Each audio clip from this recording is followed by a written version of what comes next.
everybody, it's Josie here. I'm going to be doing a book review today. So today's book review is for my classic of the month, and this month it is The Haunting of Hill House. I'm well aware that I'm probably the only person on the planet that has not read this book yet, or seen the Netflix series, and I actually have the tie-in cover. That was completely by accident, but I quite like this one.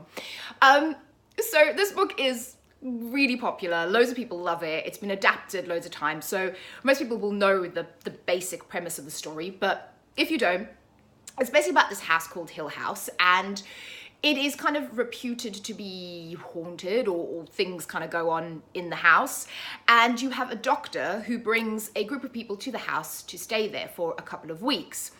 And he specifically picks these people because they have had some sort of supernatural events or interaction before. So one of the people is actually the owner, or the son of he's going to be the eventual owner of Hill House. It's been passed down in his family line.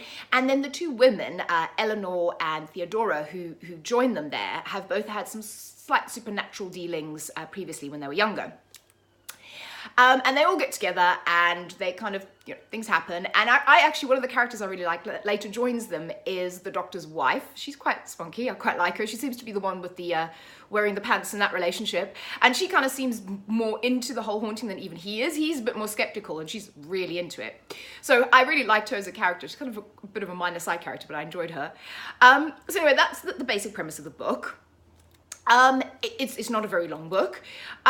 What I would say about this is, when I started reading this, I was really into it. I really, really enjoyed it. So Eleanor, who's the kind of the central character in this book, I loved her character in the book. So it starts off where she's very she's been looking after her mother, and she's quite meek, and she's never really done anything in her life.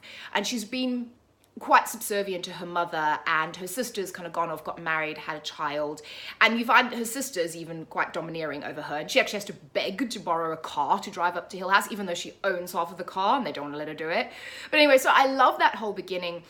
I like when she's driving up to Hill House. There is a beautiful sequence in the sort of near the beginning of the book where she's driving to Hill House and she stops in this little town. And she sees a mother and father and their child and their daughter, and they're in a cafe and they're on their way home, so they've obviously been on holiday. And the little girl is refusing to drink the milk that's been given to her because it's not in her star cup, so she has a cup of stars.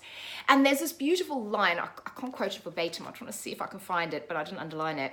I actually ended up pasting it on Facebook because I thought it was so beautiful. But basically what she says, she's thinking this in her head to the little girl, she's like, no, little girl, it's something along the lines of, don't let them force you to give up your cup of stars, because then they'll just turn you into everybody else and you'll never get your cup of stars back. And I just love that line, and that's not verbatim, but the gist of that line, and just saying, don't let the world turn you into what they want or turn you into everybody else. And I love that, and I really love the whole build up when she gets to Hill House and the beginning when they get together. Theodora is an interesting character. Theodora is the other female main in this book, and I don't know if maybe it's just my brain, if anybody else is reading this into the character, or if this has been said before, let me know if you do know, but I feel like Theodora is queer. Just the way she's described, and that she's living with her female friend, and they've had an argument and her female friend stormed off and she's come up to Hill House to do this experiment thing. And just some of her interactions with Eleanor, I feel like she is. I feel like there's an undercurrent. If I was going to rewrite this or redo this, that's something that I would jump on. But anyway, so I really liked her. She's quite a counterpoint to Eleanor, because she's quite a sort of a tough, independent woman. She's very much, even in the clothes she wears, like Eleanor really kind of admires the fact that she wears trousers. So Eleanor brought I think she bought one pair of trousers. I think this is like the 20s we're looking at here, or maybe earlier, but she's like one pair of trousers, like it's all, she's quite sort of, it was still very traditional because of how she's been surrounded and what she's been doing all her life, looking after her mother. And Theodora is more kind of out there and more independent, and I loved her character. So I love that interaction. If I'm totally honest, the last third of the book, it wasn't my favorite. The ending, I'm not going to tell you what the ending is, but I wasn't enamored with the ending particularly. maybe I need to reread it. Maybe I need to reread the last third of the book to really appreciate it. So it was a bit of, you know, not even halves, a bit of 2/3 for me. So the first 2/3 of the book I really loved, and I was kind of going like 4 stars, maybe even 4.5 at that point. And then, I don't know, I just